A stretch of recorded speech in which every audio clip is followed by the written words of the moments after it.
أعوذ بالله السميع العليم من الشيطان اللعين الرجيم. بسم الله الرحمن الرحيم. الحمد لله الذي إليه مصائر الخلق وعواقب الأمر. نحمده على عظيم إحسانه ونير برهانه ونوامي فضله وامتنانه. حمدا يكون لحقه قضاء ولشكره أداء. والصلاة والسلام والتحية والإكرام على أمينه وحبيبه وخيارته من خلقه وحافظ سره ومبلغ الرسالات العبد المرتضى والنبي المجتبى والرسول المصطفى أبي القاسم محمد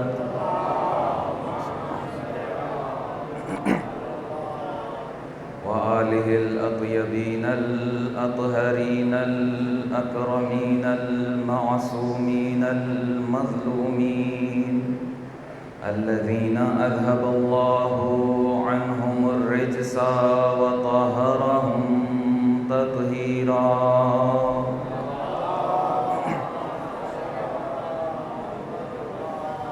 لا سيما ابن الزهراء بقية الله وآيته الكبرى واللعنة الأبدية على أعدائهم أجمعين.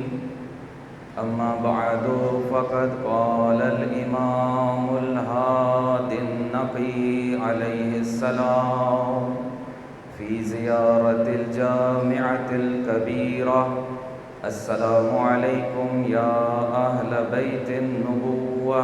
صلوات بر محمد و آل محمد. محمد و آل محمد. دعا گو ہیں بارگاہ پروردگار میں کہ جن مومنین نے دعا کی التماس کی ہے، پروردگار ان سب کی دعاؤں کو شرف قبولیت عطا فرما. برادر محترم عمران عابد صاحب کے رزق میں برکت اور وسعت عطا فرما. ان کے والدین کو شفائے کاملہ و عاجلہ عنایت فرما. اور برادر محترم سید شاکر حسنین صاحب کو پروردگار شفائے کاملہ و عاجلہ عنایت فرما. اور جو حاضرین مؤمنین یہاں پر تشریف فرما ہیں، پروردگار تیری ذات وہ ذات ہے جو دعاؤں کی تفصیل سننے کی محتاج نہیں ہے. جو حاجتیں، جو دعائیں مومنین اپنے دلوں میں رکھتے ہیں، اس فرش عزا کے صدقے میں، ذکر محمد و آل محمد علیہ السلام کے صدقے میں ان تمام دعاؤں کو قبولیت کے درجے پر فائز فرما. اپنی توفیقات میں اضافے کے لیے، اس مجلس عزا کی نورانیت میں اضافے کے لیے تمام مرحومین جو مؤمنین جن کے حاضرین یہاں موجود ہیں، اس حقیر کے مرحومین جناب عمران عابد صاحب کے مرحومین، اور اسی طریقے سے وہ تمام مؤمنین کے جن کے لیے اب کوئی سورہ فاتحہ پڑھنے والا نہیں ہے، سب کی بلندی درجات کے لیے بلند آواز سے صلوات بھیجیے گا. اللہم صلی علی محمد وعجل فرج محمد. سب سے پہلے شکر گزار ہوں اب سب اپنے اس مکتب اہل بیت کے قبیلے کے بزرگوں کا جو یہاں تشریف فرما ہیں. ہمارے چچا جان، بلکہ کئی چچا جان یہاں پر تشریف فرما ہیں، ہمارے بھائی، ہمارے کم سن بچے اور خواتین موجود ہیں. پروردگار آپ سب کو سلامت رکھے، آپ سب کی توفیقات میں اضافہ فرمائے، اور پروردگار ہماری زندگیوں کو ایسی زندگی قرار دے کہ جس طرح سے برادر محترم جناب مولانا نیر عباس صاحب خطاب فرما رہے تھے، اور شریعت اور دین سے متعلق ایک بہترین گفتگو فرما رہے تھے، اسی طریقے سے پروردگار ہمیں جینے کی توفیق عطا فرمائے اور ہماری موت کو ایک حسینی موت قرار دے۔ ان دعاؤں کی قبولیت کے لیے ایک اور محبت بھری صلوات بھیجیے۔ اللہم صل علی محمد وآل محمد وعجل۔ آج حسب وعدہ، جو کل جس عنوان کا وعدہ کیا گیا تھا، اس حوالے سے جس عظیم ذکر کا انتخاب کیا ہے وہ ہے زیارت جامعہ کبیرہ۔ دین اسلام مجموعہ ہے قرآن مجید کا اور معصومین علیہ الصلاۃ والسلام کی سنت کا، کہ جس کے اندر ان پاک ہستیوں کا فرمان بھی موجود ہے اور ان کا طرز عمل اور کردار اور سیرت بھی موجود ہے۔ یہ ساری کی ساری چیزیں دینی تعلیمات کا سرچشمہ ہیں ہمارے لیے۔ اور حدیث اور زیارت نامے کے اندر ایک فرق ہے، حدیث اور دعا کے اندر بھی ایک فرق ہے۔ وہ فرق یہ ہے کہ حدیث جب بیان کی جاتی تھی تو سامنے مومنین میں سے یا سوال کرنے والوں میں سے لوگ موجود ہوا کرتے تھے، اور حکم یہ تھا کہ اِنَّا مَعَاشِرَ الْأَنْبِيَاءِ أُمِرْنَا أَن نُكَلِّمَ النَّاسَ عَلَى قَدْرِ عُقُولِهِمْ، کہ انبیاء کی یہ صفت ہے تو اہل بیت اطہار علیہ السلام کی بھی وہی صفت ہے کہ ہمیں حکم یہ دیا گیا ہے کہ لوگوں سے جب گفتگو کریں تو ان کے ذہن کی سطح کا خیال رکھ کے گفتگو کریں۔ اور یہی وجہ تھی کہ احادیث مبارکہ میں اس چیز کا خیال رکھا گیا تھا کہ سامنے والے کی ذہنی سطح کیا ہے، اس معیار پر وہ پاک ہستیاں اپنے اس بلند معیار کو نزول دے کر، تاکہ ہماری گفتگو کو یہ لوگ سمجھ سکیں، اس معیار پر لا کر گفتگو کیا کرتی تھیں ان لوگوں کے ساتھ۔ لیکن یہی پاک ہستیاں جب پروردگار سے دعا کیا کرتی تھیں تو اب سامنے عام انسان نہیں ہے، اب سامنے پروردگار کی ذات ہے، وہاں پر معرفت کے چشمے بہا دیا کرتی تھیں۔ صحیفہ کاملہ سجادیہ کی یہی کیفیت ہے۔ اور اسی طریقے سے ایک تیسری چیز بھی ہے کہ جس میں پاک ہستیوں نے ہمیں طریقہ سکھایا ہے کہ کس طریقے سے امام معصوم کے ساتھ گفتگو کی جاتی ہے۔ یہ ہے زیارت نامے، کہ جن میں ہمیں یہ سکھایا گیا کہ جب بھی کسی امام معصوم کے حرم میں جائیں یا دور سے زیارت پڑھیں تو اب سامنے کوئی عام انسان نہیں ہے، اب سامنے وہ ہستیاں ہیں کہ جو وجہ تخلیق کائنات ہیں، اب سامنے وہ ہستیاں ہیں کہ بیمنہ رزق الورا، کہ جن کے ذریعے سے اور جن کی برکت سے کائنات کو رزق تقسیم کیا جا رہا ہے، چاہے وہ علم کا رزق ہو، چاہے مال و دولت کا رزق ہو، چاہے وہ زندگی کا رزق ہو۔ ان ہستیوں کے ساتھ جب گفتگو کی جائے گی تو اس کا معیار کیا ہوگا، اب آپ خود اندازہ لگا لیجئے۔ انہی زیارت ناموں میں سے ایک ہے زیارت جامعہ کبیرہ۔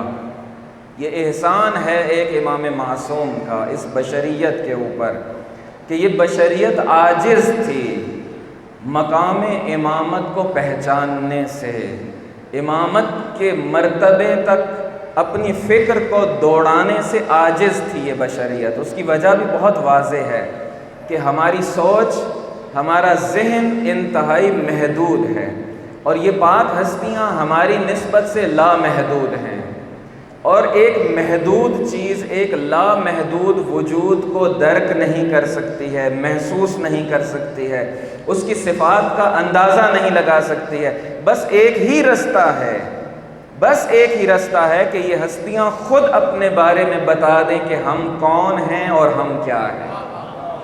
اس کے علاوہ ان ہستیوں تک اپنے ذہن کو دوڑانا ہمارے بس کی بات نہیں ہے۔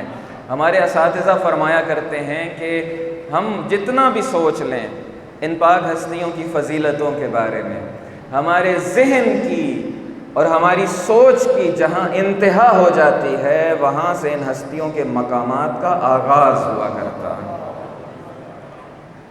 انہی میں سے ایک ہے زیارت جامعہ کبیرہ۔ زیارت جامع کبیرہ حضرت امام علی نقی علیہ الصلوۃ والسلام، حضرت نے تعلیم دی۔ اب میں 2 جملے اس کے پس منظر کے ضرور عرض کروں گا تاکہ جب بھی زیارت جامع کبیرہ کی آپ تلاوت کریں تو یہ پس منظر بھی توجہ میں رہے۔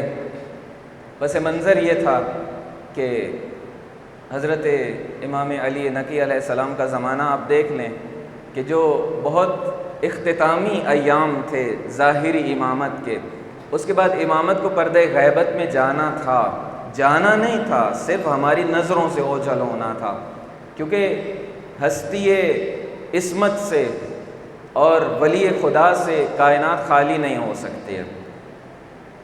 کیونکہ جب ہم پکارتے ہیں دعا کے اندر کہ این السبب المتصل بین الارض والسماء، حضرت کو جب ہم پکارتے ہیں اپنے 12ویں آقا کو تو اس طرح سے کہتے ہیں دعا کے اندر کہ کہاں ہیں وہ ہستی کہ جو زمین اور آسمان کو آپس میں جوڑے ہوئے ہیں، کہ اگر حضرت نہ ہو تو یہ سب کچھ جدا ہو جائے، بکھر جائے یہ کائنات۔ ان کا وجود وہ وجود ہے کہ جو کائنات کے نظام تخلیق کو آپس میں جوڑے ہوئے ہے۔ یہ کہکشائیں، یہ سورج، چاند، ستارے، یہ نظام شمسی، یہ باقی نہیں رہ سکتا ہے، ایک لحظے کے لیے باقی نہیں رہ سکتا ہے اگر امام معصوم موجود نہ ہو تو وہ زمانہ آ رہا تھا کہ جہاں ظاہری طور پہ حضرت کو پردہ غیبت میں جانا تھا اور امامت کو اتنی پابندیوں میں رکھا گیا تھا کہ اب عام انسان کا امام معصوم کے ساتھ ملنا بھی دشوار ہو گیا تھا۔ سامرا کے ایک فوجی چھاونی کے اندر ہمارے آخری 3 ائمہ کو وہاں پر فوجی نظارت کے اندر رکھا گیا تھا۔ اس زمانے میں حضرت نے ضرورت محسوس کی کہ امامت کا سورج کبھی غروب نہیں ہونا چاہیے۔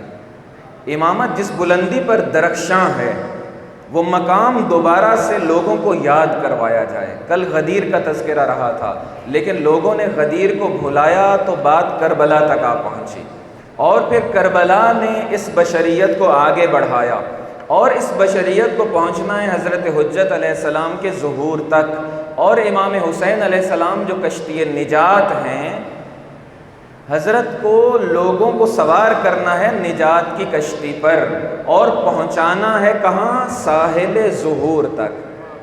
اب اس دوران میں اس کشتی نجات کو چلنا ہے، اس امامت کی کشتی کو چلنا ہے، لوگوں کو بچانا ہے، کہیں لوگ امامت کا پیغام بھول نہ جائیں۔ تو ایک خاص حساس ترین زمانے میں ہمارے آقا نے 2 ایسے تحفے اس مملکت اور اس ملت کے حوالے کیے۔ ایک ہے زیارت رجبیہ، زیارت غدیریہ، جس کو کہا جاتا ہے زیارت غدیریہ، وہ بھی امام علی نقی علیہ السلام سے ہے، اور زیارت جامع کبیرہ بھی امام علی نقی علیہ السلام سے ہے۔ ایک میں غدیر کے پیغام کو حضرت نے زندہ کیا، ایک میں امامت کے مقامات کو بتلایا۔ جو زیارت غدیریہ ہے وہ کبھی آپ پڑھ کے دیکھیے، زیادہ معروف نہیں ہو سکی ہے ہمارے ہاں، یہ چیزیں پڑھنی چاہیے۔ 30 سے زیادہ قرآن مجید کی آیات کے ذریعے سے اس زیارت نامے کے اندر ہمارے آقا نے مولائے کائنات کے فضائل اور مولائے کائنات کی ولایت کو بیان کیا ہے۔ 30 سے زیادہ آیتیں ایک زیارت نامے کے اندر ہیں، اسی لیے سب سے الگ اور سب سے انوکھا یہ زیارت نامہ ہے۔ 30 سے زیادہ آیتوں کا استعمال کیا حضرت نے اس زیارت نامے کے اندر۔ اور دوسری چیز زیارت جامع کبیرہ۔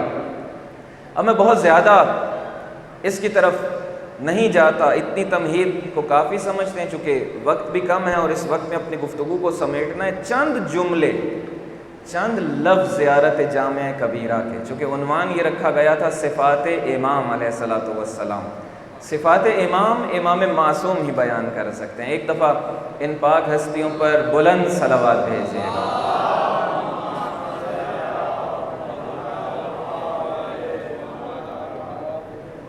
یہاں پر عزاداران سید الشہداء علیہ السلام تشریف فرما ہیں۔ میں اس زیارت نامے کے چند جملے ان سے فیض حاصل کرنے سے پہلے ایک واقعہ آپ کو سنانا چاہوں گا۔ وہ لوگ جو فرش عزا بچھاتے ہیں، وہ لوگ جو عزاداری کا اہتمام کرتے ہیں اپنے گھروں میں، امام بارگاہوں میں، جلوس عزا کا اہتمام کرتے ہیں، مجلس عزا کا اہتمام کرتے ہیں، بہت کچھ ہے ان کے لیے کہنے کے لیے، لیکن ایک واقعہ آج فقط سن لیجئے، ایک دفعہ ایمان کو تازگی ملے گی۔ ایک شخص تھا، ایک مولانا تھے، تہران کے اندر ایک مسجد ہے جس کے خطیب تھے، اور اسی مسجد میں نماز باجماعت کا اہتمام کیا کرتے تھے۔ کسی مومن نے آ کر ایک بھاری رقم ان کو دی کہ آپ چونکہ مولانا ہیں، لوگ اپنی مشکلات معمولاً باقی لوگوں سے بیان کریں نہ کریں، علماء سے ضرور بیان کر دیتے ہیں، چونکہ وہ بات کو راز میں بھی رکھتے ہیں، کہیں نہ کہیں سے مشکل کو حل بھی کروانے کی کوشش کرتے ہیں۔ تو آپ ایسا کیجئے، یہ رقم رکھ لیجئے، اور جس کو آپ دیکھیے گا ضرورت مند ہے اس کو یہ رقم دے دیجئے گا۔ رات کو مجلس عزا اسی مسجد کے اندر تھی، وہ مسجد اور امام بارگاہ مشترک تھا وہاں پہ، تو اس میں مجلس عزا ختم ہوئی، یہ رقم بھی اسی مجلس میں ان کو دی گئی اور یہ گھر چلے گئے۔ رات کو خواب میں حضرت سید الشہداء امام حسین علیہ السلام حضرت تشریف لاتے ہیں اور خواب میں کہتے ہیں کہ جو مسجد اور امام بارگاہ کا خادم ہے نا، اس کو یہ رقم دے دیجیے۔ تو انہوں نے کہا کہ ضرور آپ کی اطاعت ہوگی، بس ایک رہنمائی کر دیجئے، رہنمائی یہ کیجئے کہ یہ ایک عرصے سے خدمت گزار ہیں، اگر آپ کی نگاہ میں کوئی خاص مقام ہے ان کا تو ہمیں بھی بتا دیجئے تاکہ ہم آئندہ ان کے ادب اور احترام کا خیال رکھیں گے۔ تو حضرت نے ارشاد فرمایا کہ اس شخص نے آج رات میرے فرش عزا کے ادب کا خیال رکھا ہے، آج رات فرش عزا کے ادب کا خیال رکھا ہے۔ اب یہ بیدار ہوئے اور یہ بات ان کے ذہن میں تھی۔ جیسے ہی فجر کی نماز کا وقت ہوا، خادم مسجد نے آ کے مسجد کو کھولا تو یہ مولانا ان سے پوچھتے ہیں کہ یہ بتائیے، رات کو آپ نے فرش عزا کے ادب کا خیال کس طرح سے رکھا تھا؟ آپ نے فرش عزا کو سیدھا کیا تھا ایک خاص ادب کے ساتھ۔ تو یہ حیران ہوئے، کہتے ہیں کہ یہاں کوئی CCTV کیمرے بھی نہیں لگے ہوئے، اور جب میں بند کر رہا تھا سارے لوگ جا چکے تھے، کسی نے نہیں دیکھا، آپ کو کیسے پتہ چلا؟ تو انہوں نے کہا کہ وہ میں بعد میں تمہیں بتاؤں گا کہ مجھے کیسے پتہ چلا، لیکن یہ بتاؤ کہ فرش عزا کے ادب کا جو خیال رکھا وہ کیسے رکھا؟ اس نے کہا کہ بات بہت مختصر سی ہے، اب آپ نے پوچھ ہی لیا ہے تو اتنی اہم تو نہیں تھی میرے نزدیک، لیکن آپ کو بتائے دیتا ہوں۔ میں جب دروازہ بند کر رہا تھا، یہاں دروازے صحن میں ہیں، ذرا دور دور ہوتے ہیں، وہاں ایک ہال ہے تو وہیں پہ ہی دروازہ ہے۔ اب جب دروازہ میں بند کر رہا تھا تو میں نے دیکھا کہ بالکل دروازے کے اندر جو قالین تھا یا دری تھی یا قالین تھا، جو بھی وہاں بچھا ہوا تھا، اس کا ایک کونا ٹیڑھا ہوا تھا۔ دروازہ بند کرتے کرتے میں نے دوبارہ دروازہ کھولا اور میں نے کہا کہ یہ سیدھا کر دوں، عزاداران سید الشہداء یہاں پہ بیٹھتے ہیں تو میں اس کو سیدھا کر دوں۔ تو میں نے دروازہ تھوڑا سا کھولا اور اپنا پاؤں کھڑے کھڑے اندر کیا کہ اپنے پاؤں سے اس قالین کا کونا سیدھا کر دوں، لیکن فوراً میں نے اپنا پاؤں پیچھے کر لیا۔ میں نے کہا کہ یہاں عزاداران سید الشہداء بیٹھتے ہیں۔ میں خود نیچے جھکا اور اپنے ہاتھوں سے اس فرش کو میں نے سیدھا کیا تھا۔ حضرت کو یہ ادا اتنی پسند آئی کہ یہ میرے اس فرش کا کہ جس پر میرے عزادار آ کر بیٹھتے ہیں اتنا ادب کا خیال رکھتا ہے، میری نظروں میں یہ قابل قدر ہو گیا ہے شخص، اس کی اہمیت ہے میری نظروں میں۔ وہ سید الشہداء کہ جن کا غم منانے کے لیے ہم اہتمام کرتے ہیں، ان کے نزدیک اتنی باریک سے باریک باتیں بھی نوٹ کی جاتی ہیں، وہ دیکھتے ہیں اور اپنے پاس نوٹ کرتے ہیں ایک ایک بات۔ تاریخ بھری پڑی ہے ایسے واقعات سے، ایسی چیزوں سے، لیکن چونکہ دامن وقت میں گنجائش نہیں ہے، ہم چند جملے زیارت جامع کبیرہ کے یہاں تلاوت کریں گے۔ ایک دفعہ خاندان عصمت و طہارت پر بلند آواز سے صلوات بھیجیے گا۔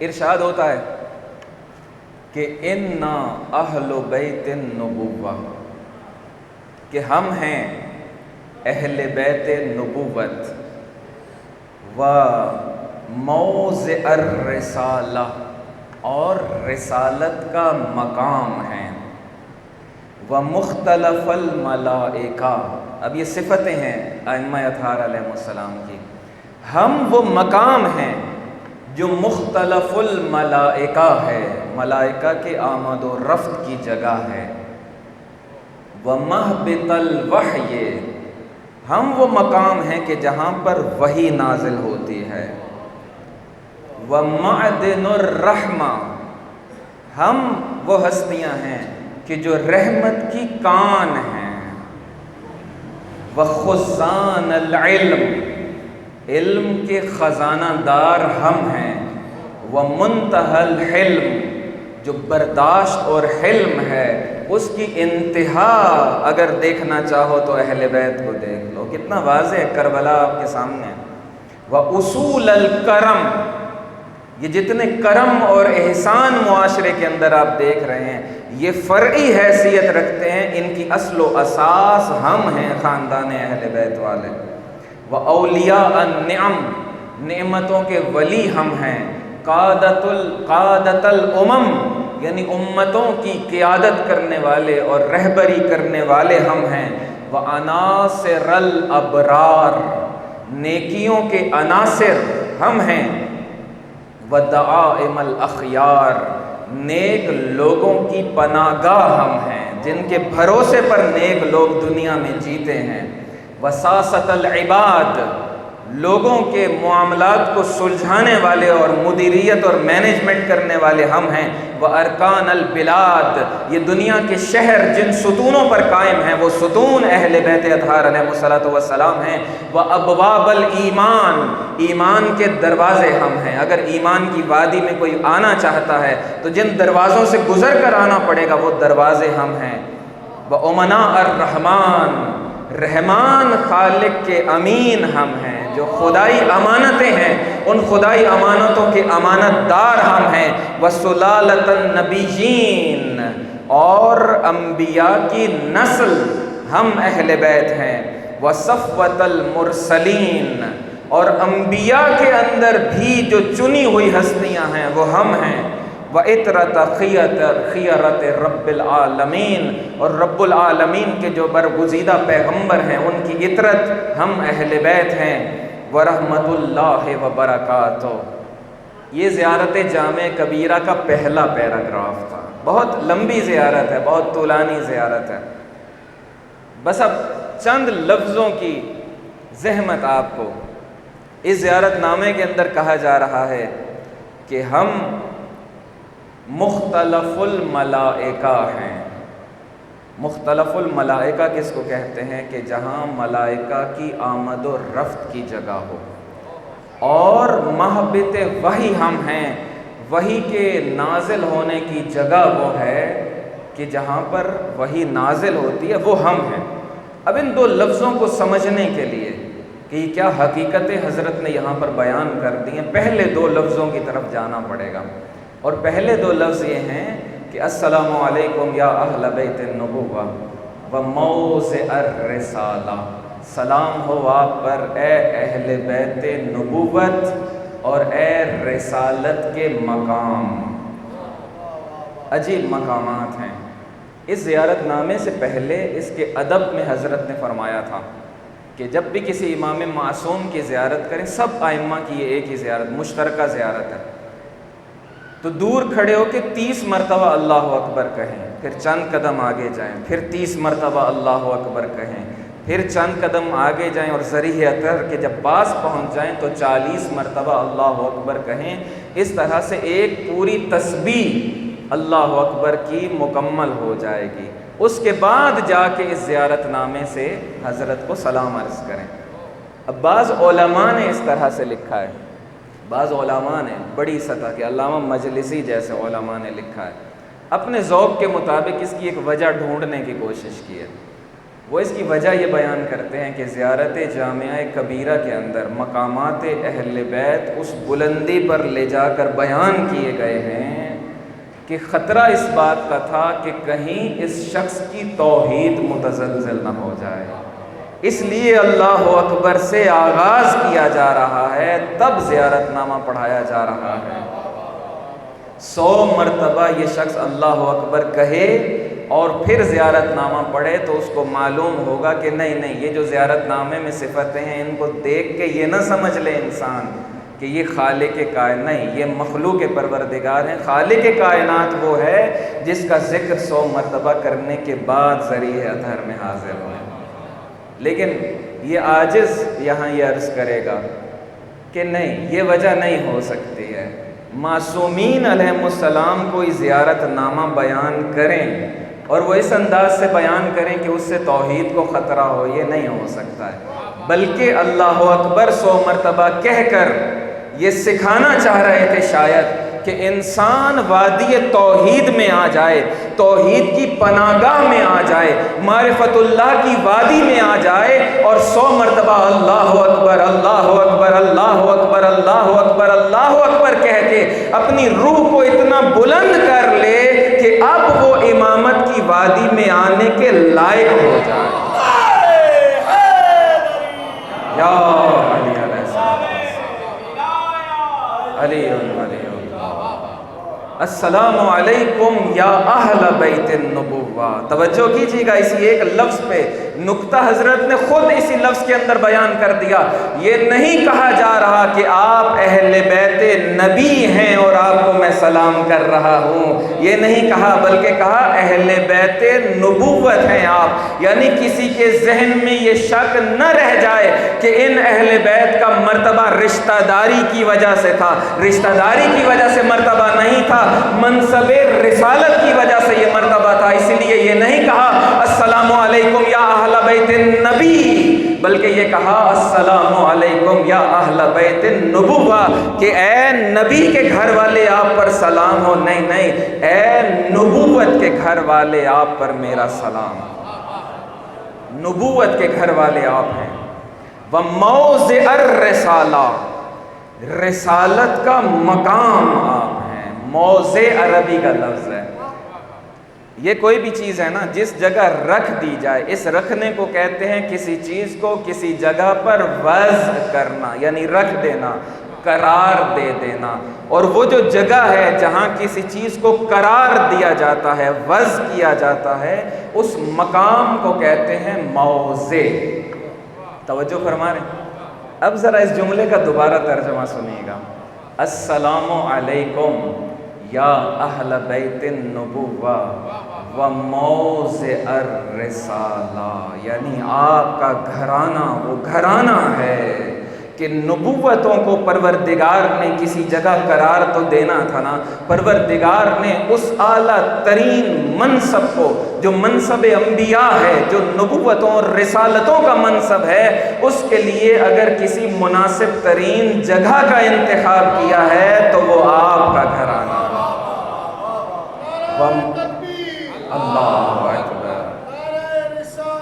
یا رسول اللہ یا علیہ السلام۔ موضع الرسالہ، یعنی رسالتوں کو قرار دیے جانے کے لیے اس سے بہتر اور کوئی جگہ پروردگار کے ہاں نہیں ہے۔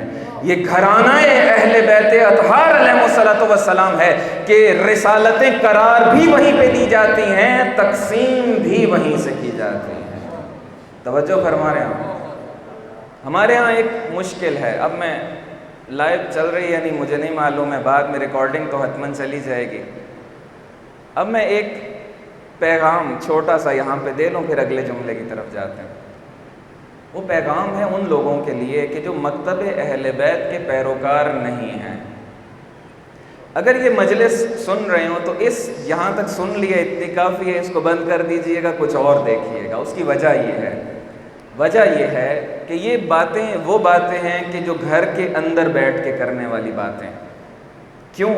کیونکہ آپ مومنین کا ذہن کا جو فریم ہے وہ جس جگہ ایڈجسٹ ہوا ہے، اس میں یہ باتیں بہت جلدی فٹ آ جائیں گی، سمجھ آ جائیں گی۔ لیکن جن لوگوں کا ذہن کا فریم کسی اور سائز کا ہے، کسی اور سانچے میں ان کا ذہن ڈھلا ہوا ہے، ان کو یہ باتیں سمجھ میں آنے والی نہیں ہیں۔ لہٰذا پہلے ان لوگوں سے معذرت کے ساتھ کہ ہم یہ میسج آپ لوگوں کو نہیں دے رہے ہیں جو بھی مکتب اہل بیت کو نہیں مانتے، کسی اور دین کے پیروکار ہیں، کسی اور مذہب کے پیروکار ہیں۔ ہاں، آپ کے لیے پیغام ہے لیکن الگ ہے. آپ جب ہماری بات سننا چاہیں گے ہمیں بتائیے گا, ہم بات کو کسی اور جگہ سے شروع کریں گے جو آپ کے ساتھ ایڈجسٹیبل ہوگی. یہ باتیں مومنین کے ذہنوں کے ساتھ ایڈجسٹیبل ہیں, لہٰذا مومنین کی محفل میں اس کو رہنے دیجئے. ایک دفعہ خاندان اہل بیت پر صلوات بھیجیے. اللہم صلی علی محمد. اور مومنین کے اندر بھی ایک دو باتیں میں یہاں پر عرض کر دوں کہ بعض مومنین نے بھی اپنے سانچوں کے فریم تھوڑے تھوڑے عجیب جگہوں پہ فٹ کروائے ہوئے ہیں, تو ان سے بھی یہ گزارش ہے کہ وہ تو سنیں لیکن اس احتمال کے ساتھ. اب یہ باتیں جو ابھی کچھ باتیں یہاں پہ عرض کروں گا بہت ہی مستند لوگوں سے لی ہوئی باتیں عرض کی جائیں گی یہاں پہ, بہت ہی مستند جگہوں سے. یہ حقیر خود کسی قابل نہیں ہے, اساتذہ سے سنی ہوئی کتابوں میں پڑھی ہوئی باتیں آپ کے سامنے یہاں پر عرض کر دی جائیں گی. ایک ٹیپ ریکارڈر کی حیثیت سے کہ جیسے کیسٹ اس کے اندر ڈالی جاتی تھی اور بٹن دبا دیا, ہم بھی یہاں بیٹھے اپنا بٹن دبا دیا, جو اساتذہ سے سنی وہ آپ سے عرض کر دیں گے. لیکن ایک چیز یہ عرض کروں گا, میں نے پہلے بھی 2 سال پہلے یہ بات عرض کی تھی. ہمارے ایک دوست ہیں, ان کا یہ جملہ ہے, وہ کہا کرتے ہیں اور مجھے بہت پسند ہے یہ جملہ. وہ کہتے ہیں کہ یہ ہمارے ہاں جو مسائل ہیں نا بہت جلدی غلو کے فتوے لگنے لگتے ہیں. فلاں نے غلو کر دیا, فلاں غالی بن گیا, فلاں نے یہ کر دیا, فلاں نے وہ کر دیا. مسئلہ یہ ہے کہ ہاں کچھ لوگ غلو کرتے ہیں, اس میں شک نہیں ہے, لیکن اکثر باتیں ایسی ہوتی ہیں کہ جن کا غلو سے کوئی تعلق نہیں ہوتا ہے, وہ سننے والے کے ذہن کا مسئلہ ہوتا ہے. اور وہ دوست ان کا یہ جملہ ہے, وہ یہ کہتے ہیں کہ مسئلہ لوگوں کی امامت میں نہیں ہے, لوگوں کی توحید میں مسئلہ ہے. وہ کہتے ہیں کہ توحید اگر کسی کی اس لیول پہ ہے نا, فرض کریں, اور جب ہم امامت بیان کرتے ہیں اور وہ امامت جب تھوڑی آگے جانے لگتی ہے تو ان کو لگتا ہے کہ غلو کیا جا رہا ہے. ان کی توحید در حقیقت اس مقام پہ نہیں ہے جہاں ہونی چاہیے تھی, اسی لیے وہ توحید بہت جلدی متاثر ہونے لگتی ہے. بس ان کو مشورہ یہ ہے کہ توحید کو لے جائیں اپنے مقام پر, رسالت بھی اپنی جگہ آ جائے گی, امامت بھی اپنی جگہ پر آ جائے گی. توجہ فرمائیے, آپ بلند صلوات بھیجیے گا. ایک اور محبت بھری صلوات بھیجیے.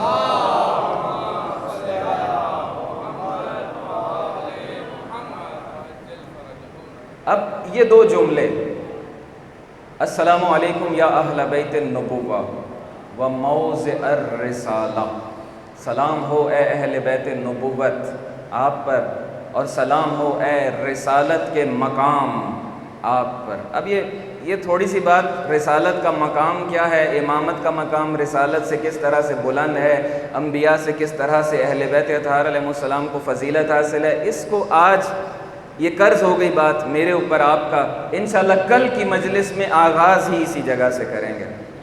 اور دوسرا حصہ تقریر کا, چونکہ علم مبارک کا جلوس بھی برآمد ہونا ہے, زیارت برآمد ہوگی انشاءاللہ, تو دوسرا حصہ کوشش یہ ہوگی کہ حضرت ابوالفضل العباس علیہ السلام کے کچھ فضائل کل بیان کیے جائیں.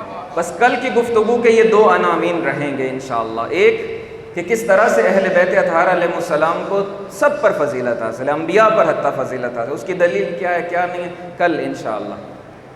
موضع الرسالہ میں یہ سوال اٹھتا ہے, اسی لیے یہ عرض کیا کہ یہ تو ائمہ ہیں, کیوں رسالت کو یہاں قرار دیا گیا ہے, تو یہ انشاءاللہ مسئلہ کل حل ہو جائے گا انشاءاللہ. آج اس جملے کو دیکھیے, علماء یہ بیان کرتے ہیں کہ یہ جو پہلے 2 لفظ ہیں, یہ جو حیثیتیں ہیں اہل بیت اطہار علیہ السلام کی, یہ حیثیتیں دوسرے درجے پر ہیں. اس سے پہلے ایک اور مقام ہے اہل بیت کا, جس کی وجہ سے یہ دوسرا مقام عطا کیا گیا ہے. بس اس کو تھوڑا سا آپ توجہ کیجئے گا. السلام علیکم یا اہل بیت النبوہ و موضع الرسالہ, نبوت اور رسالت یہ دوسرے درجے پر آتے ہیں. اس سے پہلے ایک اور مقام ہے کہ اگر وہ نہ ہو تو نہ نبوت عطا کی جاتی ہے نہ رسالت عطا کی جاتی ہے, اور نہ وہ گھرانہ نبوتوں کا گھرانہ قرار پا سکتا ہے, نہ وہ گھرانہ رسالتوں کا مقام قرار پا سکتا ہے جب تک وہ پہلی صفت نہ ہو, اور وہ پہلی صفت ہے صفت ولایت. توجہ فرمائیے گا کہ ولایت جب تک نہ ہو, نہ اس گھر میں نبوت آ سکتی ہے نہ اس گھر میں رسالت آ سکتی ہے. صلوات بھیجیے گا بلند آواز سے۔ یا علی علیہ السلام، علی ولی اللہم صلی علی محمد وآل محمد عجل فرج آل محمد۔ ایک اور بلند آواز سے صلوات بھیجیے گا۔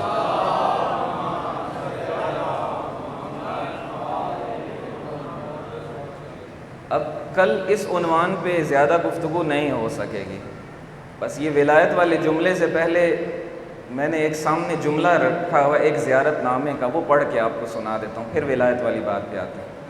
ایک لفظ آگے اسی زیارت نامے میں آیا جو آپ نے پہلے ترجمہ اس کا سن لیا، کہ جو ملائکہ کی آمد و رفت کی جگہ ہے، مختلف الملائکہ، مختلف کہتے ہیں اس جگہ کو کہ جہاں پر اختلاف ہوتا ہے۔ اور اختلاف کس کو کہتے ہیں؟ ایک اختلاف ہوتا ہے جو جھگڑا لڑائی اور کسی سے ڈس ایگری کرنے کے معنوں میں ہوتا ہے، ایک اختلاف اور بھی ہے، اس اختلاف کو کہتے ہیں آمد و رفت۔ یہ جو حدیث کے اندر تھا اختلاف و امتی رحمہ، کہ میری امت کا اختلاف رحمت ہے، لوگوں نے غلط ترجمہ سمجھ لیا، لوگوں نے سمجھا کہ یہ جو اختلاف ہوتا ہے آپس میں یہ رحمت ہے، اس سے نظریات کا تبادلہ ہوتا ہے، نئے نظریات۔ نہیں، وہ مراد نہیں تھی، مراد یہ تھی کہ میری امت کے لوگ جو میرے پاس آتے ہیں دین اور شریعت کو سیکھنے کے لیے، ان کی یہ جو میرے پاس آمد و رفت رہتی ہے، یہ آمد و رفت کہلاتی ہے اختلاف، اور یہ آنا جانا رحمت ہے۔ اور یہاں اختلاف اسی معنی میں مختلف الملائکہ، یعنی وہ جگہ کہ جو ملائکہ کی آمد و رفت کی جگہ ہے، مختلف ملائکہ ہیں، یہ وہ ہستیاں ہیں کہ جہاں ملائکہ آتے جاتے ہیں۔ یہ ملائکہ کس لیے آتے ہیں؟ شب قدر میں تقدیریں لے کر کے آتے ہیں، روایات موجود ہیں، ملائکہ کی تعداد اتنی زیادہ ہے کہ جو ابھی تک زمین پر آ چکے ہیں، بہت سے ایسے ہیں کہ جن کی باری ہی نہیں آئی ہے یہاں آنے کی، اتنے زیادہ ملائکہ ہیں۔ 30 قسمیں تو صحیفہ سجادیہ میں حضرت نے بیان کر دی ملائکہ کی، 30 قسمیں، ہر قسم میں پتہ نہیں کتنے ملائکہ ہیں۔ یہ ملائکہ جو پیغام لے کر آتے ہیں، روایات میں ہے کہ وہ پیغام سب سے پہلے اہل بیت اطہار علیہ السلام پر نازل ہوتا ہے، اور وہاں سے اجازت اور اذن لے کے ملائکہ پھر وہ ذمہ داریاں آگے ادا کرتے ہیں۔ یہ ہماری روایات کے اندر دیکھیے، ہماری امامت، ہمارے عقائد مسلسل خطرے کی زد پر رہتے ہیں، اور یہ چیزیں بار بار دہرائی جانی چاہیے تاکہ ہماری اگلی نسلوں کے اندر منتقل ہوں ہمارے عقائد، اور کہیں ایسا نہ ہو کہ ہمارے ذہنوں میں اگلی نسلوں میں یہ سوال پیدا ہونے لگے کہ ہم اہل بیت کو کیوں مانتے ہیں، ہم علی علی کیوں کرتے ہیں، ہم حسین حسین کیوں کرتے ہیں۔ ہماری مجبوری ہے علی علی کرنا، ہماری مجبوری ہے حسین حسین کرنا، چونکہ کسی کی بات تو ماننی ہے، اور پروردگار نے ہمیں ان کے رستے پر لگایا، پروردگار نے ہمیں ان کی دہلیز پر لا کر کھڑا کیا ہے، پروردگار نے اپنا سارا نظام انہی ہستیوں کے ذریعے سے پروردگار چلا رہا ہے، تو ہم کیوں علی علی نہ کریں، کیوں حسین حسین نہ کریں؟ یہ عقائد کی باتیں بیان ہونی چاہیے، نہ کوئی گھبرانے کی ضرورت ہے، نہ کوئی پریشانی کی ضرورت ہے، نہ کسی کی توحید کو اس سے خطرہ ہونا چاہیے۔ کائنات کی اس وقت مصروف ترین ہستی اگر کوئی ہے تو وہ پردہ غیبت میں موجود ہمارے 12ویں آقا ہے۔ پوری کائنات کا نظام جن کے اذن سے چل رہا ہے، اور جن کا اذن پروردگار کے اذن سے جاری ہو رہا ہے، اس ہستی کو کہتے ہیں حضرت حجت علیہ السلام۔ یہ سانسیں، یہ ہوائیں، یہ سمندر، یہ پانی، یہ فرشتے، یہ آنا، یہ جانا، یہ رزق، یہ موت، یہ حیات، ہم اس چیز سے گھبراتے ہیں کہ اہل بیت رزق دے سکتے ہیں یا نہیں دے سکتے ہیں۔ دوبارہ سے صفر سے جا کر اس کو اپنے عقائد کی تجدید کرنے کی ضرورت ہے۔ جو یہ سوچتا ہے کہ اہل بیت رزق دے سکتے ہیں یا نہیں دے سکتے ہیں، بات یہاں ہونی چاہیے تھی کہ یہ کام اہل بیت کے شاگردوں کا ہے، اہل بیت کو کیوں اس کام میں ڈالنے پر مصر ہے لوگ؟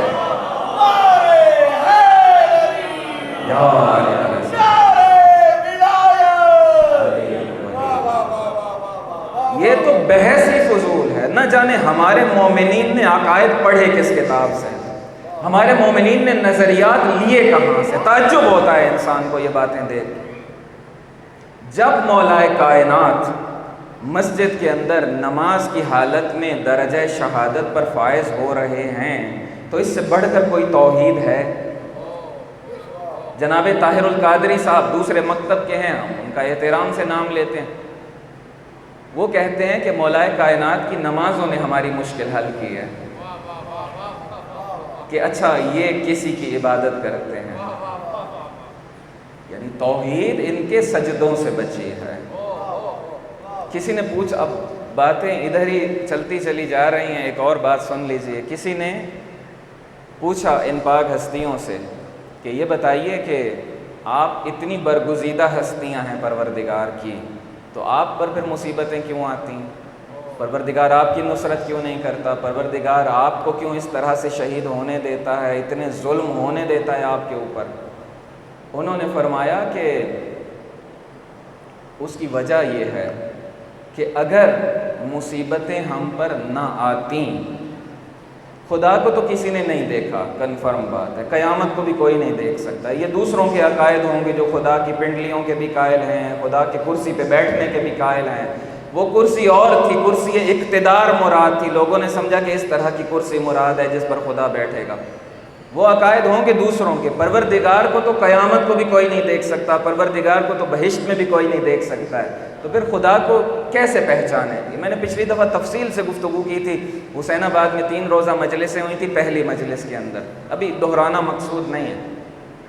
پروردگار نے اپنے نمائندے قرار دیے ہیں کہ اگر مجھے پہچاننا چاہتے ہو تو کچھ آئینے لگاؤں گا، ان کو دیکھ لینا، ان کو دیکھتے چلے جاؤ گے، خدا کے اسماء اور صفات کا عکس تمہیں دکھائی دیتا چلا جائے گا، ان کو دیکھو گے، خدا کو پہچانو گے۔ یہی بات اس سوال کے جواب میں ان پاک ہستیوں نے ارشاد فرمائی کہ ہمیں کیوں مصیبتیں آتی ہیں، وہ اس لیے کہ جو مقامات پروردگار نے ہمیں عطا کیے ہیں، جو صفات ہمیں عطا کی گئی ہیں، جو علم ہمیں عطا کیا گیا ہے، جو قدرتیں ہمیں عطا کی گئی ہیں، اس کے ساتھ ساتھ اگر مصیبتیں بھی نہ آئیں تو لوگ کسی اور وہم میں مبتلا ہو جائیں گے، پروردگار کی توحید خطرے میں پڑنے لگے گی اور لوگ غلطی سے یہ سمجھنے لگیں گے کہ خدا کوئی اور نہیں ہے ان کے سوا۔ پروردگار ہمیں مصیبتیں دے کر لوگوں کو یہ سمجھاتا ہے کہ اگر یہ خالق کائنات ہوتے تو کسی کی جرأت نہ ہوتی کہ ان پر اس طرح سے مصیبتیں آئیں۔ کربلا میں سید الشہداء نے مصیبتیں برداشت کیں، بیویوں نے اسارتیں برداشت کیں، مولا کائنات نے سر پر ضربت برداشت کی، حضرت حجت علیہ السلام صدیوں سے پردہ غیب میں مظلومیت کو برداشت کرتے چلے آ رہے ہیں، صرف اور صرف اس وجہ سے کہ پروردگار کی توحید بچ جائے اور لوگوں کو یہ لگے کہ یہ مخلوق خدا ہیں اور یہ عبد خدا ہیں، جس کی اطاعت یہ کرتے ہیں، خدا وہ ہے، یہ نہیں ہے۔ یہ ہماری روایات کے اندر مطالب بیان کیے گئے، اور شیخ صدوق نے اپنی کتاب امالی میں غالباً یہ روایت بیان کی ہے کہ جب فرشتوں نے ان ہستیوں کے نور کو دیکھا، اب یہیں سے بات ولایت میں واپس آ جائے گی جہاں سے بات اس طرف آئی تھی، یہ روایت سن لیجئے اور کچھ جملے پھر ایک دفعہ خاندان اہل بیت پر صلوات بھیجیے۔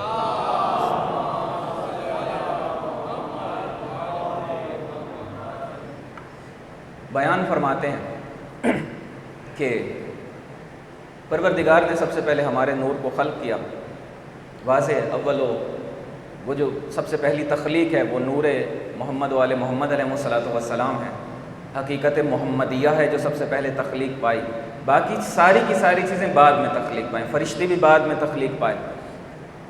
جب فرشتے تخلیق پائے تو پاک ہستیاں ارشاد فرماتی ہیں کہ انہوں نے دیکھا ہماری عظمت کو تو انہوں نے سمجھا کہ شاید یہ خدا ہے، تو اس وقت ہم نے کہا اللہ اکبر، تو ہمارا اللہ اکبر کہنا اس وجہ سے تھا کہ فرشتوں کے ذہن میں جو ہمارے بارے میں شک آ رہا ہے وہ شک دور کر دیا جائے۔ پھر انہوں نے جب دوبارہ ہمارے مقامات کو دیکھا پھر متوجہ ہوئے کہ نہیں وہ شاید یہی خالق کائنات کا نور ہے، تو پھر ہم نے کہا لا الہ الا اللہ، اور پھر جب تیسری مرتبہ فرشتوں کو شک ہونے لگا تو ہم نے کہا سبحان ربی الاعلی و بحمدہ لا حول ولا قوۃ الا باللہ العلی العظیم۔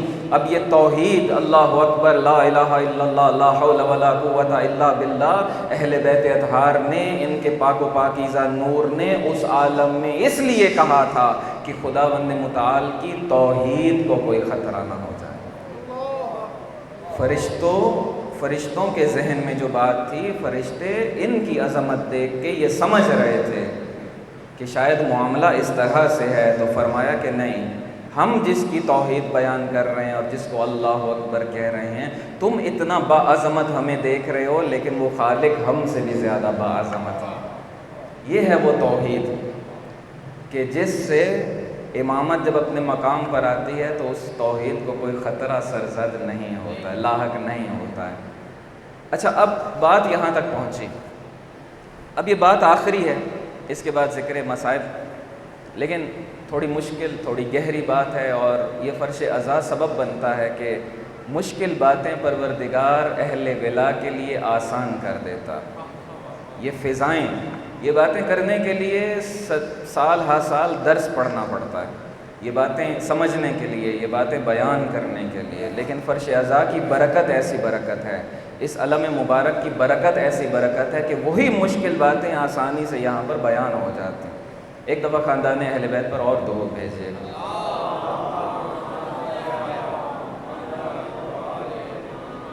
وہ جملہ سن لیجئے، اگر کسی کے ذہن میں کوئی شک اور سوال ہو۔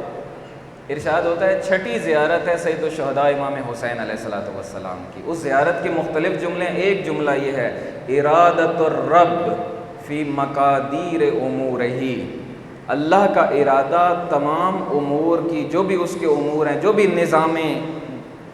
نظام کائنات جو چل رہا ہے، اس میں جو ارادہ پروردگار ہے، جو ان ساری چیزوں کو مینیج کرنے کے لیے نازل ہوتا ہے، ارادۃ الرب فی مقادیر امورہ تہبطو، اترتا ہے، حبوط کرتا ہے، الیکم، آپ کی طرف، وتصدر من بیوتکم، اور آپ کے گھر سے پھر کائنات کے اندر صادر ہوتا ہے۔ اگر کسی کے ذہن میں شک ہو، ان زیارت ناموں کو پڑھیں ایک دفعہ، اس کے بعد اپنا عقیدہ اور نظریہ بنائیں۔ اہل بیت کی تعلیمات کے مطابق عقیدہ بنے گا تو وہ درست عقیدہ بنے گا۔ یہ تقادیر ساری کی ساری یہ نازل ان کے ہاں ہوتی ہیں، یہاں سے تقسیم کی جاتی ہیں۔ سب سے پہلی مخلوق اہل بیت اطہار علیہ السلام کا نور ہے، جس کو کہا جاتا ہے حقیقت محمدیہ، کہ جب سمٹی تھی تو ایک تھی، اور جب وہ نور پھیلا تو 14 انوار میں تقسیم ہو گیا۔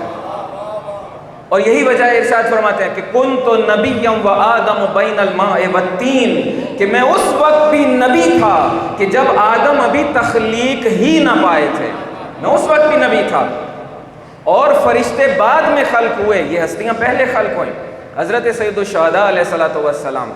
اچھا، ایک عجیب نقطہ ہے حضرت کے بارے میں، حضرت کی ذات جس طرح سے مظلوم ہے، حضرت کی تعلیمات بھی اتنی ہی مظلوم ہیں۔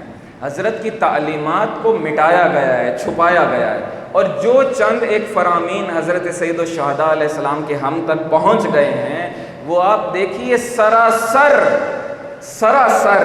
ولایت، غدیر اور امامت کے دفاع میں۔ آپ توجہ کر لیجئے، دیکھ لیجئے، سارے کا سارا قضیہ اسی میں ہے، چاہے مقام اہل بیت وہاں والا ہو، چاہے مقام اہل بیت یہاں والا ہو، سارے کا سارا اسی سے متعلق ہے۔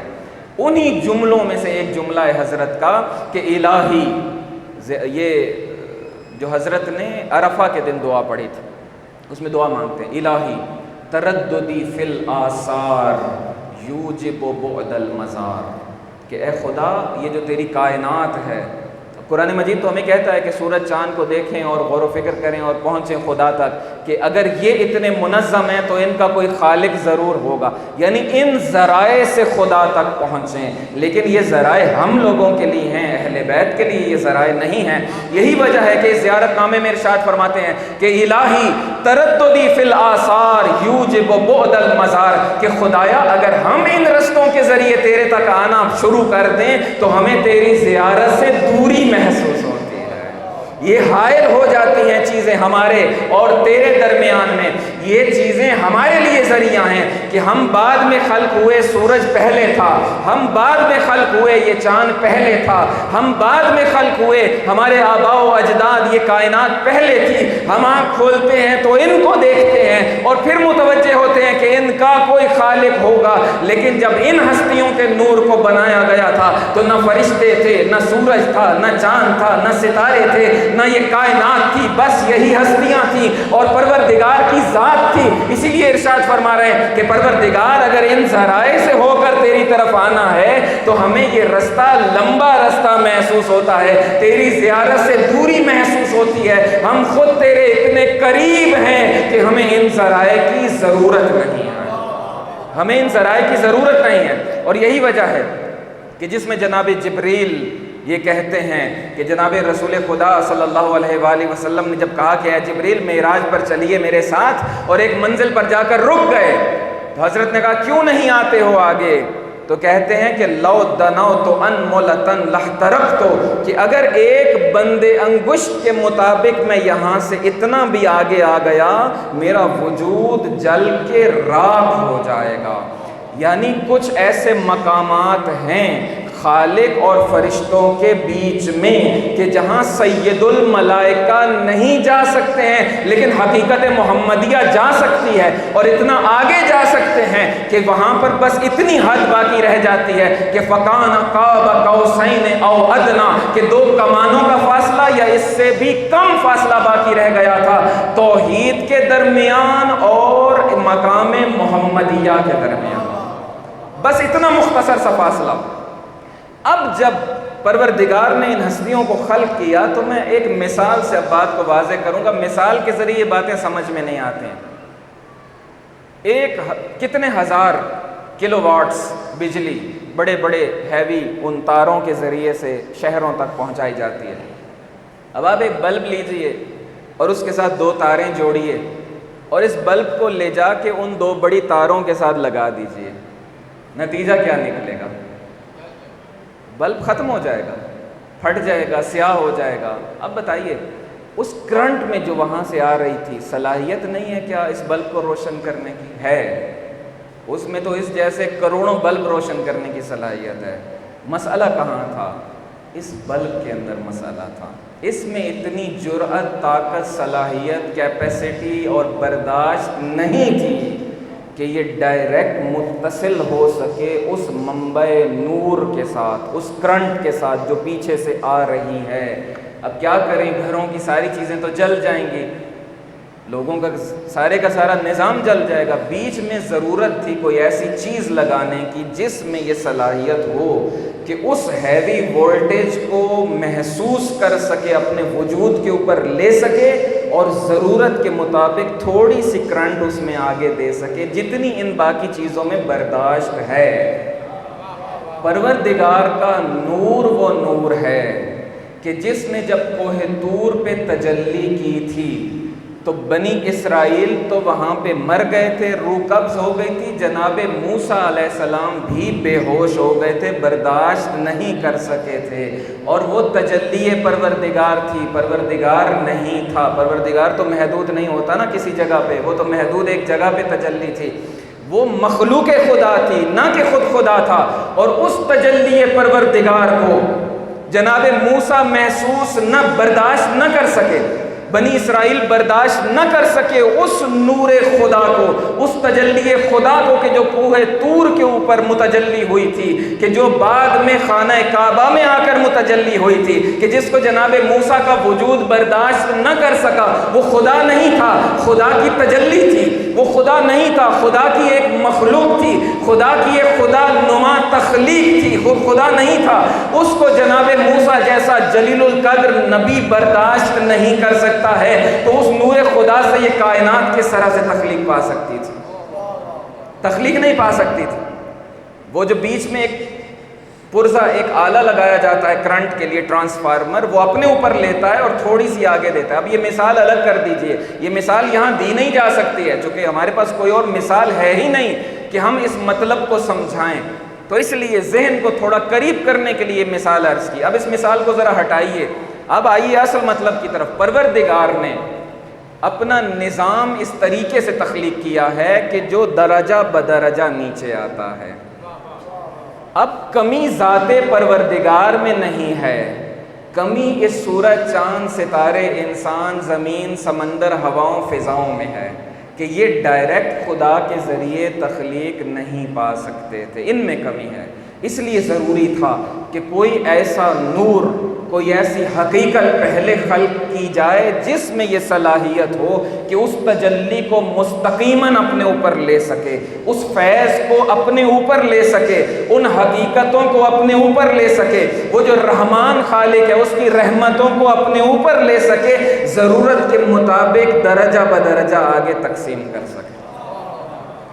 اور روایات کے اندر ثابت ہے کہ سب سے پہلی مخلوق حقیقت محمدیہ ہے کہ جو پھیلے تو 14 ہستیوں میں تقسیم ہو گئے. اس کا مطلب ہے فرشتوں کا وجود بعد میں بنا ہے. کائنات کے اندر جتنا رزق تقسیم ہو رہا ہے، کائنات میں جتنا فیض تقسیم ہو رہا ہے، کائنات میں جو زندگی بانٹی جا رہی ہے، کائنات کے اندر جو موت تقسیم کی جا رہی ہے، کچھ بھی نہیں آ سکتا ہے اس رستے اور اس چینل سے گزرے بغیر، اور واپس بھی کچھ نہیں جا سکتا ہے اس رستے سے گزرے بغیر. جتنی نمازیں پڑھ لیں، جتنی عبادتیں کر لیں، جس نے خالق کائنات تک صعود کرنا ہے وہ اس رستے سے گزرے بغیر نہیں پہنچ سکتا ہے پروردگار تک. بس اگر انسان کو ضرورت ہے فیض الہی کی، اور اگر انسان کو ضرورت ہے کہ شکریہ میں جو نمازیں پڑھ رہا ہے وہ بھی اس تک پہنچیں، تو ان میں کچھ مماثلت ایسی ضروری ہے کہ وہ فیض بھی ان تک پہنچ سکے، ان کی چیزیں بھی وہاں تک پہنچ سکیں. اور وہ مماثلت کیا ہے؟ جتنا جتنا انسان ولایت کا اقرار کرتا چلا جائے گا، جتنا جتنا انسان ولایت معصومین کو قبول کرتا چلا جائے گا، اتنا اس فیض کا حقدار بھی بنتا چلا جائے گا، اتنی اس کی عبادتیں قبولیت کی منزل تک بھی پہنچتی چلی جائیں گی. اور مہبط وحی قرار دیا گیا، بس یہ آخری لفظ، مہبط الوحی، یعنی وحی حبوط کرتی ہے جس جگہ پر، وہ گھرانہ آپ کا گھرانہ ہے. وحی کیا ہے؟ رزق خدا. خدا کی طرف سے جتنا بھی فیض آتا ہے، چاہے رزق ہے، زندگی ہے، توفیقات ہیں، کچھ بھی، وہ سارے کا سارا کس چینل سے آتا ہے؟ نظام ایک ہی رکھا ہے پروردگار نے، اور وہ ہے نظام ولایت. اب چاہے کائنات کے اوپر حکمرانی ہو خدا کی، ہے تو خدا کی حکمرانی، چاہے کائنات پہ حکمرانی ہو، چاہے انسانی معاشرے پر حکمرانی ہو، چاہے انسان کے گھر پہ حکمرانی ہو، چاہے انسان کی ذات پہ حکمرانی ہو، حکومت خدا کی حکومت ہے. لیکن جس نام سے خدا نے اور جن ذرائع سے اس حکومت کا اجرا کیا ہے پروردگار نے، وہ ایک ہی نظام رکھا ہے جس کو کہتے ہیں نظام ولایت. اب یہ جو دو لفظیں تھیں زیارت جامع کبیرہ کی، کہ جس میں کہا گیا السلام علیکم یا اہل بیت النبوہ و موضع الرسالہ، تو یہ نبوت اور رسالت یہ وہ حیثیت ہے کہ جو اس مقام امامت و نبوت اور رسالت کا وہ پہلو ہے کہ جس سے فیض انسانیت تک پہنچنا ہے، اور جو حیثیت وہ ہے کہ پروردگار سے فیض ان کو لے کر کے دیتی ہے، اس کا نام ہے ولایت. اس کا نام ہے ولایت.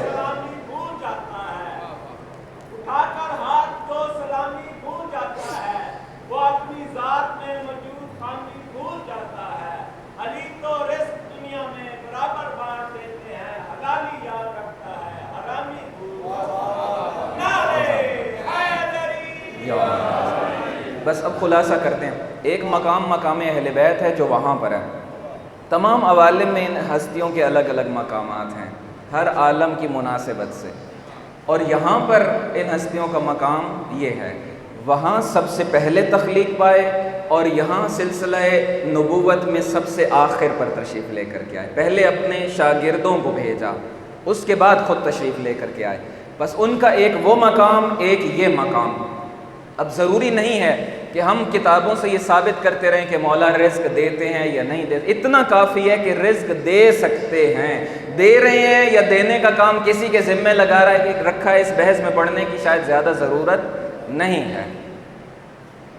اب یہ جو محبت وحی ہے، جو میں نے عرض کیا کہ آخری لفظ ہے آج کی گفتگو کا، وہی حبوط کرتی ہے جہاں پر. اب بات مشکل ہے، لیکن اس ساری تمہید کے بعد یہ کہی جا سکتی ہے بات. اگر مشکل لگے تو بعد میں پوچھ سکتے ہیں. یہ کہاں سے آتی ہے؟ بس ایک سوال کر کے میں گفتگو ختم کر دوں گا. ہمارا نظریہ اہل بیت کے بارے میں کیا ہے، ان 14 ہستیوں کے بارے میں کیا ہے کہ پروردگار نے جتنی بھی ہستیاں جناب جبریل علیہ السلام سمیت خلق کی ہیں، سب سے افضل کون سی ذاتیں ہیں؟ جناب جبریل افضل ہیں یا معصومین افضل؟ واضح ہمارا عقیدہ ہے. اگر وہ وحی جو یہاں پر آتی ہے جناب جبریل علیہ السلام پروردگار سے لیں مستقیماً اور ان تک پہنچائیں، تو اس کا مطلب ہے کہ انہوں نے ڈائریکٹ خدا سے نہیں لی ہے، جناب جبریل نے لے لی ہے. جناب جبریل افضل ہو گئے ان پاک ہستیوں کے اوپر. بڑا سادہ سا سوال ہے. مولانا شہنشاہ نقوی صاحب نے اس سے ملتی جلتی ایک بات کہی تھی. میں تائید یا رد کی کوئی بات نہیں کرتا ہوں، لیکن کچھ ہمارے مومنین ناراض ہو گئے تھے ان کی اس بات سے. لیکن سادہ سا سمپل سا سوال ہے کہ اگر یہ خود مستقیماً نہیں لے رہے اور جناب جبریل لے رہے ہیں اور لا کے ان کو دے رہے ہیں، تو اس کا مطلب ہے جناب جبریل افضل ہو گئے، وہ خود ڈائریکٹ خدا تک پہنچ رہے ہیں. ایسا نہیں ہے. جناب جبریل میں پہلے عرض کر چکا، خود کہہ چکے ہیں کہ لو دنوت انمولۃ لاحترقت، بندے انگشت کے مطابق اس مقام سے آگے گیا تو میں جل جاؤں. ختم، نہیں جا سکتے. اب خدا اور جناب جبریل میں گیپ ہے، فاصلہ ہے، اور وہ ہے حقیقت محمدیہ کا فاصلہ. بس جناب جبریل آگے جا ہی نہیں سکتے ہیں، تو وہی کہاں سے لے کر آتے ہیں؟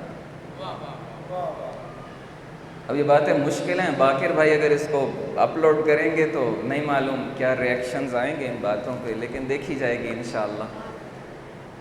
حقیقت محمدیہ جو تھی، اسی کو قلم بھی کہا گیا، اسی کو لوح بھی کہا گیا، اسی کو نور اول بھی کہا گیا. وہی لوح محفوظ بھی ہے. قلب عالم امکان ہے حجت خدا کا وجود، اور وہی قلب عالم امکان لوح محفوظ بھی ہے. اور اس لوح محفوظ پر تقدیریں لکھنے والا قلم بھی ان ہستیوں کے سوا کوئی اور نہیں ہے. انہی کو قلم کہا گیا، انہی کو لوح کہا گیا، انہی کو حقیقت محمدیہ کہا گیا. یہ وحی الہی جو نازل ہوتی ہے، یہ لوح محفوظ پر اترتی ہے، اور جناب جبریل علیہ السلام کا کام یہ ہے کہ انہی کی اس حقیقت کو، جس کو حقیقت محمدیہ اور قلب نبی اسلام کہا جاتا ہے، اسی وجود اطہر سے وحی الہی کو لیتے ہیں، انہی کے یہاں والے وجود اطہر پر سامنے پیش کر دیتے ہیں. وہاں انہی سے لیتے ہیں، یہاں انہی کو پیش کر دیتے ہیں. اور اس کی مثال بہت آسان ہمارے اساتذہ بیان کرتے ہیں. استاد مسعود عالی نے یہ مثال بیان کی.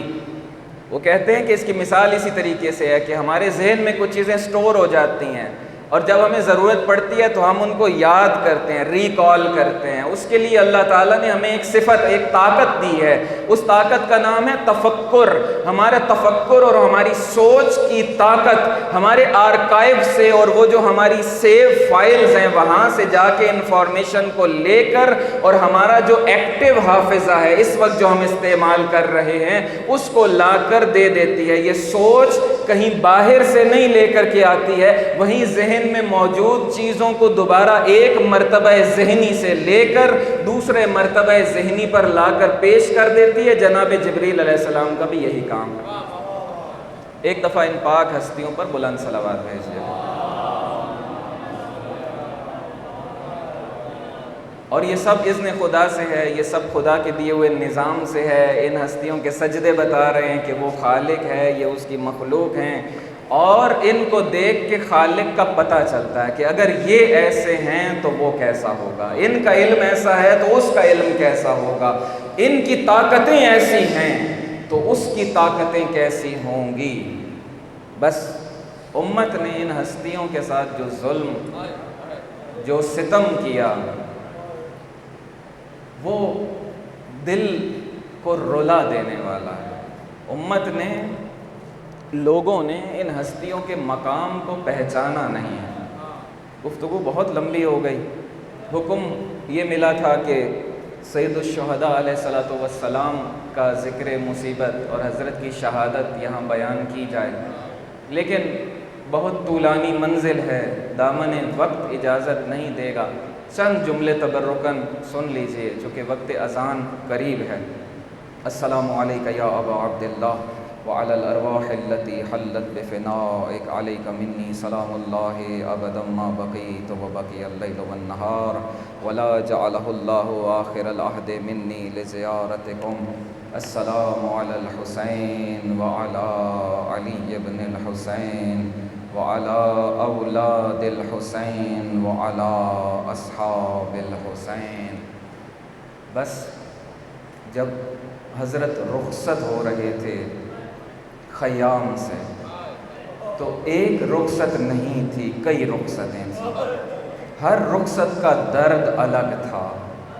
حضرت صبح سے جنگ کر کے لاشیں اٹھا کے اتنے تھک چکے تھے کہ اس کیفیت کو کوئی سمجھ نہیں سکتا ہے۔ بس آخری رخصت اپنے فرزند حضرت سید الساجدین علیہ السلام سے کرنے کے لیے جب تشریف لائے اور جناب زینب سلام اللہ علیہا نے بیدار کیا کہ اے بیٹے سید سجاد، آپ کے بابا آپ سے خدا حافظ کرنے کے لیے تشریف لے کر کے آئے ہیں، تو جب سید سجاد کو سہارا دے کے پھوپھی زینب نے بٹھایا تو سید سجاد کی جب نگاہ اپنے بابا کے قدِ قامت پر پڑی تو خون آلود اس لباس کو جب دیکھا، یہ وہ وداع کا وقت تھا جب سید الشہداء کی گردن میں تیر لگ چکا تھا اور ایک کپڑے سے اپنی گردن کے خون کو حضرت نے روکا ہوا تھا، چہرے پر جناب علی اصغر کا خون تھا۔ تو حضرت نے اس کیفیت کو دیکھ کر پوچھا کہ بابا آپ کی یہ کیفیت کیسی ہے، جنگ کربلا اس وقت کس مرحلے میں ہے؟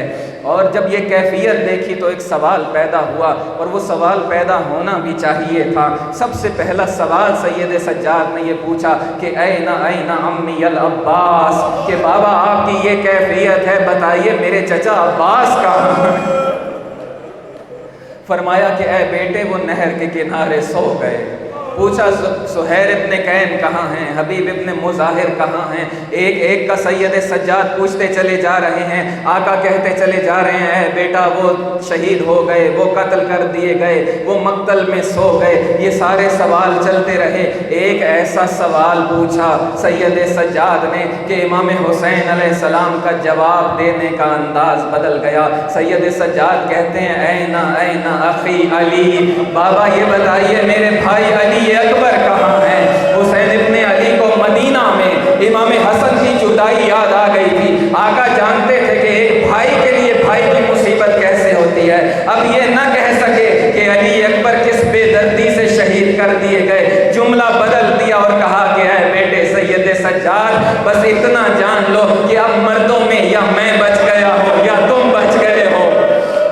بس آقا نے رخصت کی، خیموں سے باہر آئے، فنظر یمینا وشمالا، آقا نے دائیں طرف دیکھا پھر بائیں طرف دیکھا، انصار کو نہ پایا، انصار کے خیمے خالی دیکھے اور سب کو پکارنا شروع کیا اینا اینا مسلم ابن عقیل، میرا مسلم ابن عقیل کہاں ہے؟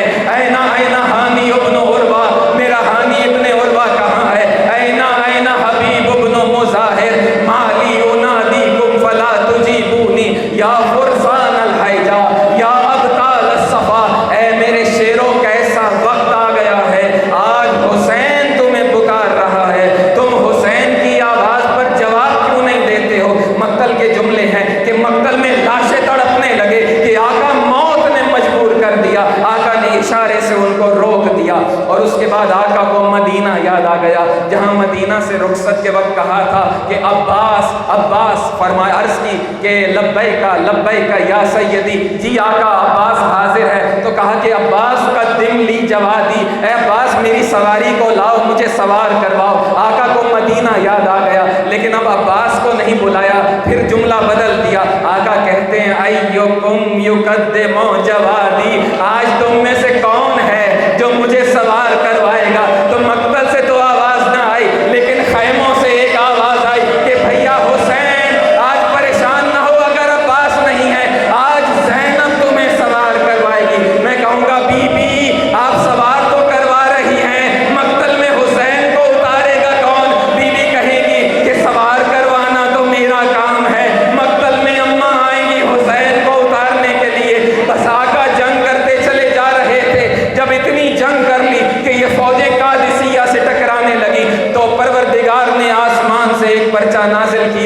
کہ اے میرے حسین، اے میرے پیارے حسین. جب آقا اس طرح سے حملے کر رہے تھے نا اور کہتے چلے جا رہے تھے کہ اے بھیا عباس، 34 سال کا جہاد میں نے دیکھا ہے، 57 برس کی جنگ تم دیکھو. اے علی اکبر، تمہارا جہاد میں نے دیکھا ہے، اپنے بابا کا جہاد تم اٹھ کر دیکھو. اور کہتے جاتے تھے کہ اب بھاگتے کہاں ہو، تم نے میرے غازی کے بازو کاٹے، تم نے میرے اکبر کے سینے میں برچھی اتاری، اب بھاگتے کہاں ہو. بس آسمان سے پرچہ نازل ہوا کہ اے حسین، اگر تم چاہتے ہو تو دیکھو زمین و آسمان کے درمیان میں آگ کے گرز لیے ہوئے ملائکہ نصرت کے لیے تیار ہیں، ایک اشارہ کر دو ان کافروں کو فی النار کر دیں گے. لیکن اس کاغذ کے دوسری طرف آقا کے بچپن کا وعدہ بھی لکھا ہوا تھا. آقا کہتے ہیں پروردگار، اگر تیری دین کی نصرت اسی میں ہے کہ میں شہید ہو جاؤں تو پروردگار ایک دفعہ کا مرنا کیسا، 70 مرتبہ بھی حسین شہید ہونے کے لیے تیار ہے. اور ایک عجیب جملہ اس کے بعد کہا کہ پروردگار، ان ساتھیوں کے جانے کے بعد اب زندگی کا فائدہ ہی کیا ہے. جب ہی عرض کی اور آسمان کو پرچہ لوٹا دیا تو ایک آواز آئی کہ اے حسین، اگر تمہارا یہی ارادہ ہے تو جنگ روک دو. لاشوں پر لاشیں لا چکے، بس اے حسین بس. لاشوں پر لاشیں لا چکے، بس اے حسین بس. تیروں پر تیر کھا چکے، بس اے حسین بس. زخموں پر زخم آ چکے، بس اے حسین بس. ہم تم کو آزما چکے، بس اے حسین بس. گردن جھکا دو خنجر بیداد کے لیے، کچھ امتحان چھوڑ دو سجاد کے لیے، کچھ امتحان چھوڑ دو سجاد کے لیے. بس وہ ذوالجناح جب آقا کو قتل گاہ تک لے کر کے آیا تو امام زمانہ کے جملے ہیں کہ آقا کا بدن زمین پر نہ آیا. سید الشہداء کے بدن پہ اتنے تیر لگے تھے، آقا کا بدن تیروں پر ٹھہر گیا. بس وہ منزلیں گزرتی چلی گئیں. ایک آخری منزل آئی کہ جب ذوالجناح نے آقا کے سینے کا خون اپنی پیشانی پر ملا اور خبر لے کر کے خیموں کی طرف گیا تو جناب سکینہ نے دیکھ کر پوچھا کہ اے ذوالجناح، یہ بتا کہ حل سو